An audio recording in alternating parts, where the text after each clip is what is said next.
हर खबर पर होगी आपकी पकड़। डाउनलोड कीजिए एबीपी लाइव ऐप। तो सुन रहे हैं आप किस तरीके से आर पार की ये लड़ाई राजनीतिक दलों में छिड़ी हुई है। और इस बीच दिल्ली के मुख्यमंत्री अरविंद केजरीवाल प्रेस कॉन्फ्रेंस कर रहे हैं। नेगेटिव होने के बावजूद भी पॉजिटिव दिखा रही थी जब उनकी चेकिंग की गई।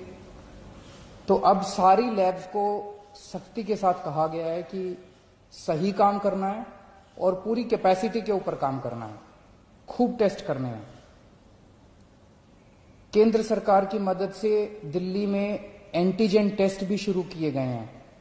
एंटीजन टेस्ट रैपिड टेस्ट होता है, 15 मिनट में, आधे घंटे में पता चल जाता है। तो इस टाइम दिल्ली के अंदर लगभग 18,000 टेस्ट डेली हो रहे हैं। मैं समझता हूं कि अब आपको अपनी टेस्टिंग कराने में कोई दिक्कत नहीं आएगी। जिन लोगों का इलाज हम घर पे करते हैं, जो लोग माइल्ड होते हैं, कम बुखार है, थोड़ी सी खांसी है या कोई सिम्टम नहीं है, ऐसे लोगों का इलाज उनके घर में ही रह के किया जाता है। उसमें हम डेली, हमारी टीम उनको फोन करती है, उनसे हालचाल पूछती है, बुखार तो नहीं हुआ, और उनको एडवाइस देती है कि क्या क्या करना है।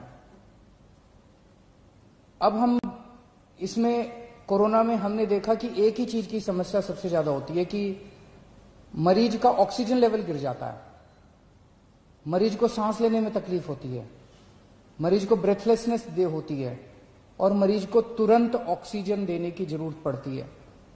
अगर मरीजों को सही टाइम पे तुरंत ऑक्सीजन मिल जाए तो कई मरीजों को बचाया जा सकता है।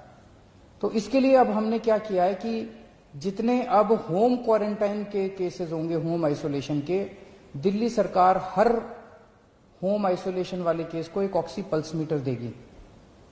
आप उस पल्स मीटर को अपने घर रखिए, जब आप ठीक हो जाए सरकार को वापस कर दीजिए 10 दिन के बाद। उस पल्स मीटर से आप हर घंटे में, 2 घंटे में आप अपनी ऑक्सीजन नापते रहिए। अगर आपकी ऑक्सीजन कम होती है, हम आपको एक फोन नंबर दे देंगे, उस पर फोन कर दीजिएगा। हर डिस्ट्रिक्ट में हम ऑक्सीजन के कॉन्सेंट्रेटर रख रहे हैं।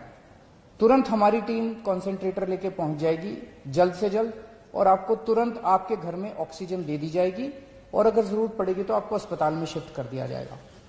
कई बार हमने देखा है कि ऑक्सीजन तुरंत न मिलने की वजह से अस्पताल में शिफ्ट करने तक, इतने में ही कई बार मरीज कभी कभी कोलैप्स कर जाता है। तो इसीलिए हर डिस्ट्रिक्ट के लेवल पे हम लोग ऑक्सीजन के कॉन्सेंट्रेटर रख रहे हैं, और अगर आपको जरूरत पड़ेगी तो कॉन्सेंट्रेटर पहले तुरंत आपके घर पहुंचा दिया जाएगा, ताकि आपको समय पे ऑक्सीजन मिल सके और आपको कंट्रोल किया जा सके। फिर आपको अस्पताल ले जाएंगे और अस्पताल में आपका इलाज किया जाएगा। 12 जून को दिल्ली के सारे अस्पतालों में मिला के 5300 बेड्स भरे हुए थे। आज की डेट में 6200 बेड भरे हुए हैं। तो लगभग 10 दिन में केवल 900 बेड भरे। इन 10 दिनों में 23,000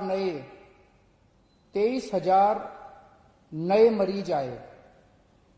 23,000 नए मरीजों में से केवल 900 बेड्स की जरूरत पड़ी, एक्स्ट्रा बेड्स की जरूरत पड़ी। इसके 2 मायने हैं। एक तो ये कि जितने लोग अस्पताल में एडमिशन ले रहे हैं उतने ही लोग लगभग ठीक होकर घर भी जा रहे हैं, और दूसरा ये कि जितने नए केस आ रहे हैं इनमें सीरियस केस बहुत कम है। माइल्ड केस और एसिम्टोमेटिक केस ज्यादा हैं जिनका हम घर पे इलाज कर रहे हैं। सीरियस केस बहुत कम है जिनको अस्पतालों की जरूरत पड़ रही है। तो लगभग बेड्स की स्थिति ऐसी है कि डेली बेसिस पे 150 एक्स्ट्रा बेड्स की जरूरत पड़ती है। उतने बड़े स्केल के ऊपर बेड्स की फिलहाल जरूरत नहीं पड़ रही है, लेकिन फिर भी हम हाथ पे हाथ रखे नहीं बैठे। मुझे बेहद खुशी है कि आज की डेट में एक तरफ जहां 6200 बेड ऑक्यूपाइड हैं, 7,000 बेड खाली हैं। बीच में थोड़ी सी बेड की मारामारी हुई थी, लेकिन हमने युद्ध स्तर के ऊपर सारे अस्पतालों से बात करके सरकारी अस्पतालों में, प्राइवेट अस्पतालों में आपके लिए बेड्स का इंतजाम किया है। आज की डेट में 7,000 बेड्स खाली हैं। इस दौरान हमें केंद्र सरकार से काफी सहयोग मिल रहा है। दिल्ली सरकार और केंद्र सरकार मिलकर दिल्ली में कोरोना को काबू पाने की कोशिश कर रही हैं। ये समय राजनीति करने का नहीं है।